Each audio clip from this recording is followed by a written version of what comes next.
اللہ اللہ اللہ۔ ایک بدو آئے، ایک صحابی آئے، یا رسول اللہ میرا باپ میرے مال کو خرچ کر دیتا ہے، مجھ سے پوچھتا نہیں ہے۔ تو آپ نے کہا بلاؤ اسے۔ ان کو جب بلایا گیا تو اس نے پوچھا کیوں بلا رہے ہیں؟ کہ تیرے بیٹے نے شکایت کی۔ تو ان کو اتنا دکھ ہوا، انہوں نے چند اشعار پڑھے دل ہی دل میں، زبان پہ نہیں، دل ہی دل میں، اور مجلس میں آ گئے۔ جب پہنچے دربار رسالت تو جبریل آئے ہوئے، یا رسول اللہ اللہ تعالیٰ کہہ رہے ہیں اس کا مسئلہ بعد میں سنیں، اس سے کہیں وہ شعر سنا جو تو نے بیٹے کے گلے میں کہے ہیں، اور اب تیری زبان سے ادا نہیں ہوئے پر تیرے اللہ نے سنے۔ تو آپ نے اس سے فرمایا اچھا بھائی تیری گل تو میں بعد سنوں گا، تو پہلے میں نے شعر سنا۔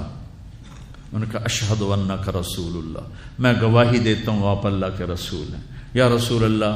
میں نے دکھ میں چند اشعار زبان سے نہیں دل ہی دل میں دہرائے تھے، اور آپ کے رب نے عرشوں پہ سنا، واقعی آپ کا رب بھی سچا اور آپ بھی سچے۔ آپ نے کہا کیا کہا تھا؟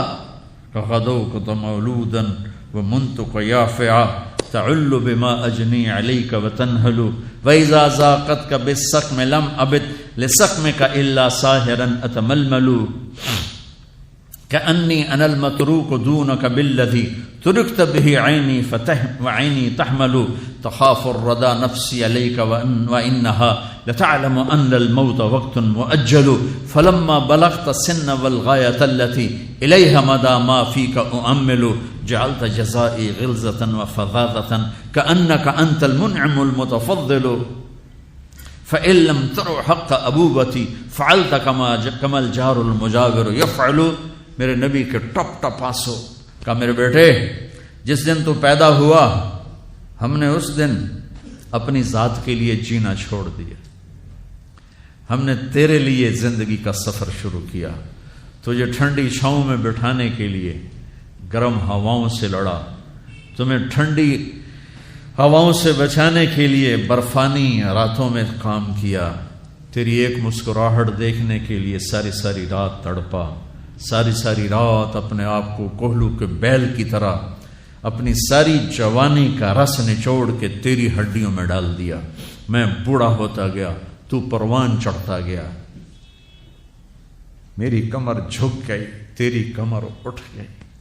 میری ٹانگوں سے جان نکل گئی، تیری ٹانگیں مضبوط ہو گئیں، میرے ہاتھ کانپنے لگے، تیرے ہاتھ مضبوط ہوئے، میں لڑکھنانے لگا، تو اترانے لگا، تو مجھے خیال آیا کہ جیسے میں اس کے لیے دھکے کھاتا تھا، اس کی زندگی کی دعائیں مانگتا تھا، اس کے لیے تڑپتا تھا، چلو آج میرا یہ سہارا بنے گا۔ لیکن جب تجھ میں جوانی کی لہر دوڑی اور مجھے بڑھاپے نے کھا لیا، جب جوانی میں تجھ میں رنگ بھرا اور بڑھاپے نے میرے رنگ چھین لیے، جب جوانی نے تجھے سیدھا کیا، بڑھاپے نے مجھے ٹیڑھا کر دیا، کمر جھکا دی، تو ایک دم تو مجھے ایسے گھور کے دیکھنے لگا، تیری آنکھیں ماتھے پہ چڑھ گئیں اور تو مجھے یوں دیکھنے لگا جیسے میں نوکر ہوں، تو باپ، تو مالک۔ تو میں نے اپنی 30 سالہ زندگی کو جھٹلا دیا کہ ہاں میں باپ نہیں ہوں، میں نوکر ہوں، یہ میرا سردار ہے۔ اگر یہ بیٹا ہوتا تو یوں تو نہ کرتا، اس نے میری راتوں کے تڑپنے کو بھلایا، میرے گرمی سردی سے لڑنے کو بھلایا، کولو کے بیل کی طرح میرے چکر کاٹنے کو بھلایا، اپنی خوشیوں کو دفن کر دیا اپنے سینے میں، قبرستان بنا دیا اپنے سینے کو، اپنی خواہشات کا اور اپنی خوشیوں کا، اور آج تو مجھ سے ایسے بات کرتا ہے جیسے میں نوکر ہوں اور تو میرا آقا ہے۔ اچھا میرے بیٹے میں نوکر سہی، تو سب، پر میں تیرا پڑوسی تو بندہ پڑوسی سے پوچھ ہی لیتا ہے کیا حال ہے، کوئی ضرورت تو نہیں، اتنا ہی پوچھ لیتے۔ دیکھو میں آج رو رہا ہوں،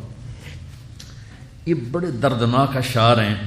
میری اردو میں اتنی وسعت نہیں ہے کہ میں ان اشعار کا درد سمجھ سکوں اردو کے الفاظ میں، لیکن اتنا بتاتا ہوں کہ میرے نبی روتے روتے ہچکی لگ گئی، اتنا روئے،